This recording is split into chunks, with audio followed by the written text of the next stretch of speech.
The skeletal remains of the Jurassic are magnificent, but they are relics of death.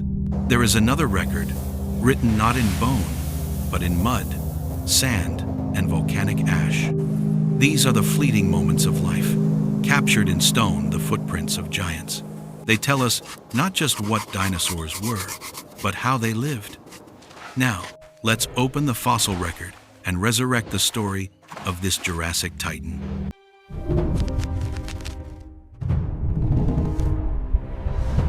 While the titans we often discuss are the colossal skeletons themselves, today our focus shifts to the shadows they cast. We are stepping into the specialized world of ichnology, the scientific discipline dedicated to studying trace fossils. These traces are not the remains of the organism itself, but the preserved evidence of its activities: footprints, tail drag marks, burrows, and even fossilized feces, known as coprolites. Unlike body fossils, which tell a story of anatomy, evolution, and ultimately death, ichnofossils are a direct transmission from the deep past, a record of behavior frozen in time. They are, in essence, fossilized behavior. Imagine a vast, muddy floodplain in the late Jurassic, 150 million years ago. Moments after a seasonal rainstorm, a lone Allosaurus stalks the edge of a drying lakebed. Its three-toed feet press deep into the damp, receptive substrate. Hours later, the intense Jurassic sun bakes these impressions hard, like ceramic fired in a kiln.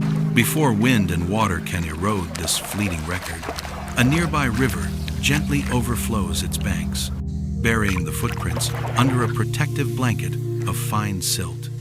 Over millions of years, as more layers accumulate, immense pressure and chemical reactions turn that silt into mudstone and the footprint into solid rock.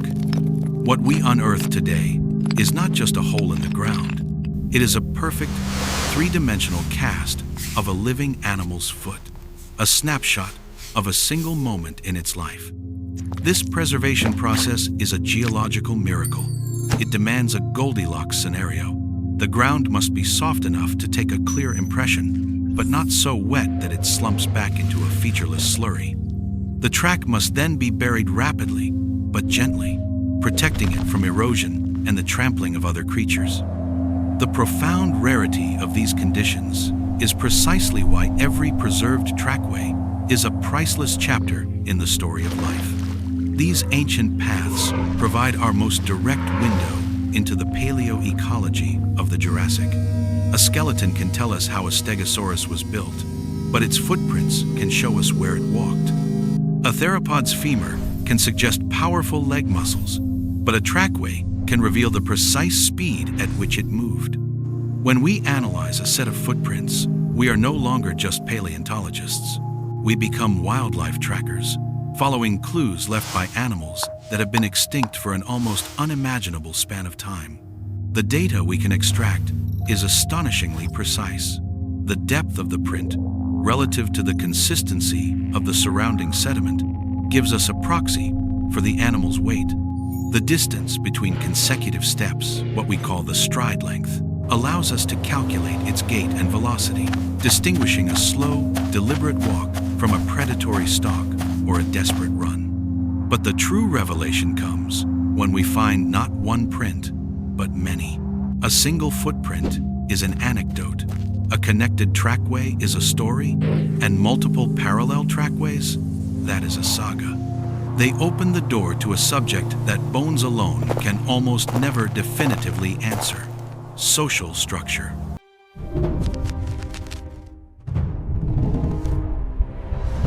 The true revolution in paleo behavior began when ichnologists stopped looking at single tracks and started mapping entire landscapes. One of the most profound examples of this comes from the vast expanses of the Morrison Formation in North America. Here, on what was once a colossal, semi-arid floodplain, we find evidence that shatters the myth of the solitary dinosaur, mindlessly wandering a silent landscape. Let us first examine the giants. We find trackways of colossal sauropods, like Diplodocus or Apatosaurus. These are not isolated trails. Instead, we discovered dozens of parallel trackways, all oriented in the same direction, all moving at a consistent pace. This is the unmistakable signature of a herd. When we analyze these dinosaur freeways, a more intricate social structure emerges. The largest, deepest prints, belonging to the massive adults, are often found on the outer edges of the group. Within this protective perimeter, we find a multitude of smaller, shallower tracks, the juveniles. This is not a random assortment of animals. This is a highly organized procession. It is compelling, physical evidence for sophisticated group behavior and, quite possibly, communal parental care. The adults were actively shielding their young from the dangers of the Jurassic world, a behavioral strategy that ensured the survival of the next generation. This single fossil site transforms sauropods from simple, lumbering behemoths into complex social animals, undertaking vast seasonal migrations in organized, multi-generational family groups. But the sauropods were not traveling alone. Often, running parallel to these herbivore highways, or intersecting them, we find the tracks of large theropods. The image of the lone Allosaurus, the solitary apex predator, is deeply ingrained in our imagination. The fossil record, however, suggests a more complex and formidable reality. In sites like the Cleveland Lloyd Dinosaur Quarry, the sheer number of Allosaurus individuals found together has long puzzled scientists, but the trackways provide the behavioral context. We have found sites with 3, 4, or even 5 sets of large, 3-toed theropod prints, all moving together. They are parallel, matching each other's pace, and maintaining a consistent, deliberate spacing. This is not a chance gathering, like modern predators congregating at a waterhole.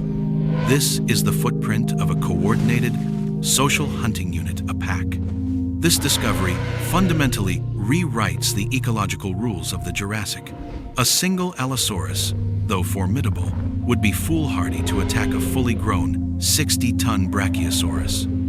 But a pack of 5, 30-foot-long specialists, capable of strategic, collaborative attacks? That changes the equation entirely. We can envision them using complex strategies, some individuals creating a diversion, others flanking to single out a weaker individual from the herd. The trace fossils demonstrate that the lone wolf model is, at best, an incomplete picture. The Allosaurus may have been a social predator, an animal that could hunt alone, but when the opportunity arose, would form deadly coalitions to tackle the largest prey in its environment. Of course, not all dinosaurs were social. The record also shows solitary individuals. We find the singular, meandering tracks of a Stegosaurus, its famous thagomizer dragging tail leaving no mark, which, in itself, is a crucial clue. It confirms that this animal, like most dinosaurs, held its tail well clear of the ground, using it as an active, dynamic defensive weapon, not a passive, dragging counterbalance. We see the tracks of smaller ornithopods, perhaps moving in small, nervous flocks, their paths darting and changing direction, a stark contrast to the confident, linear march of the sauropods. By mapping these interactions over a large area, we move from analyzing species to reconstructing an entire, vanished ecosystem. We see the main migration routes, the high-traffic corridors of the herds. We see the ambush alleys, the places where theropod tracks consistently overlap with those of their prey. We can distinguish the solitary wanderers from the organized battalions. The stone itself becomes a chronicle of the hunt, the migration, the escape, and the simple, daily business of survival. It reveals the intricate web of interactions, the predator-prey dynamics, the social hierarchies, and the ecological niches that defined life 150 million years ago.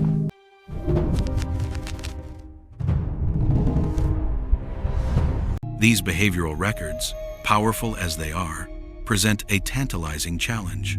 We find the footprint, but how do we identify the trackmaker? This is where we must reunite the two fossil records. The trace fossils provide the action, But the body fossils provide the cast of characters. By synthesizing ichnology with osteology, the study of bones, we can begin to attach names to the shadows. When we find a distinct three-toed theropod track, we consult the skeletal record of the same geological formation. We look at the foot anatomy, the pes, of an Allosaurus skeleton. We measure the length of its metatarsals, the articulation of its toe bones, and the placement of its claws. We then compare this anatomical blueprint to the footprint. In many cases, the match is undeniable. The lock and key fit between bone and print allows us to confidently state, this track, 150 million years old, was made by an Allosaurus. This synthesis does more than just identify. It illuminates function. For decades, based on skeletons alone, we debated the posture and gait of the giant sauropods. Their immense weight and sprawling hip sockets led some to believe they must have been semi-aquatic, using water to support their bulk. The trackways provided the definitive answer. When we analyze a Diplodocus trackway, we find the prints are incredibly narrow gauge. The left and right feet fall almost on a single line, much like an elephant's. This is the fossilized proof of a highly efficient, pillar-erect stance. Their legs were not splayed out. They moved directly beneath the body, a biomechanical necessity for supporting their colossal weight on land. The ghosts in the mud corrected our assumptions about the bones. This combination allows us to reconstruct the Jurassic world with breathtaking fidelity. The footprints themselves tell us about the ground, the substrate. We can see the texture of the mud, the ancient ripple marks of a long-vanished current, the desiccation cracks from a harsh, dry season. The body fossils of fish and crocodiles found nearby confirm the presence of a large, seasonal river system. Fossilized pollen and leaf impressions, the domain of paleobotany, tell us this river was lined not with grasses, which had not yet evolved, but with dense forests of conifers, cycads, and towering tree ferns. By combining these data streams, a complete picture emerges. We see the organized sauropod herds from the tracks, moving through a conifer-lined river valley from the paleobotany, walking on firm, sun-baked mud from the ichnology, all while being stalked by a pack of Allosaurus, identified by matching tracks to skeletons. We are no longer looking at isolated facts.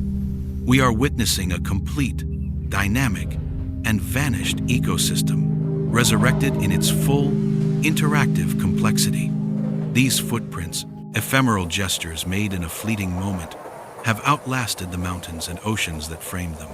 They are a profound connection to the deep past, reminding us that these ancient worlds were not static stage plays, but were filled with the same complex behaviors, social bonds, and intricate dances of survival that define life on our planet today.